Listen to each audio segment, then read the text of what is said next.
How do genetics affect your cholesterol on a lipid panel? Imagine your body as a busy city, with roads and highways transporting fats and cholesterol to different places. Your genes are like the city's blueprint, shaping how smoothly or chaotically these routes work. When you get a blood test called a lipid panel, it shows levels of total cholesterol, low-density lipoprotein, high-density lipoprotein, and triglycerides. Genetics play a big role in these numbers, influencing how much cholesterol your body makes and how well it clears it out. Your DNA contains instructions for making proteins that control cholesterol.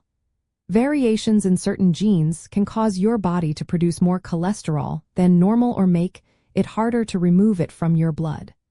For example, mutations in genes like LDL receptor, ApoB, PCSK9, and LDL receptor adapter protein 1 are linked to familial hypercholesterolemia. This is a condition where the body cannot properly clear low-density lipoprotein cholesterol, leading to very high levels from a young age. People with familial hypercholesterolemia often have a much higher risk of early heart disease and may need special treatment.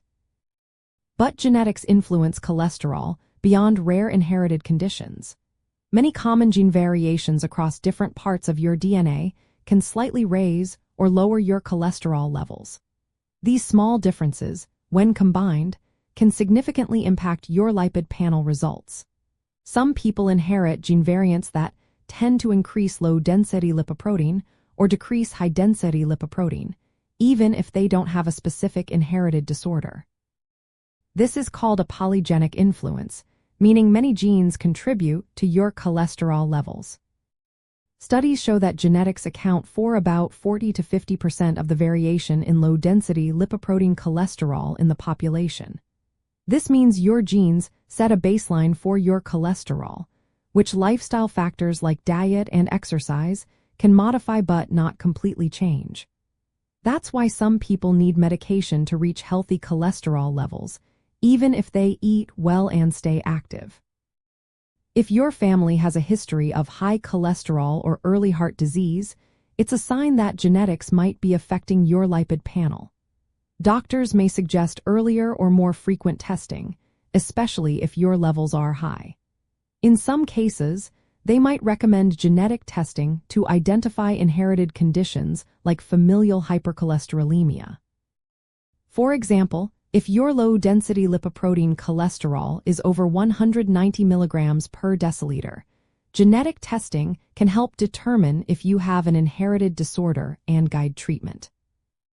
Your genes can also influence how well you respond to cholesterol-lowering medications. Some people see better results with certain drugs because of their genetic makeup. Others might experience side effects or less benefit, which is why personalized treatment plans are becoming more common. In the end, your genetic makeup is a major factor in your cholesterol levels, as shown on a lipid panel. While making healthy lifestyle choices is important, understanding your family history and possibly getting genetic testing can help you and your healthcare provider develop a plan that fits your unique genetic profile. This way, you can better manage your heart health and reduce your risk of future problems.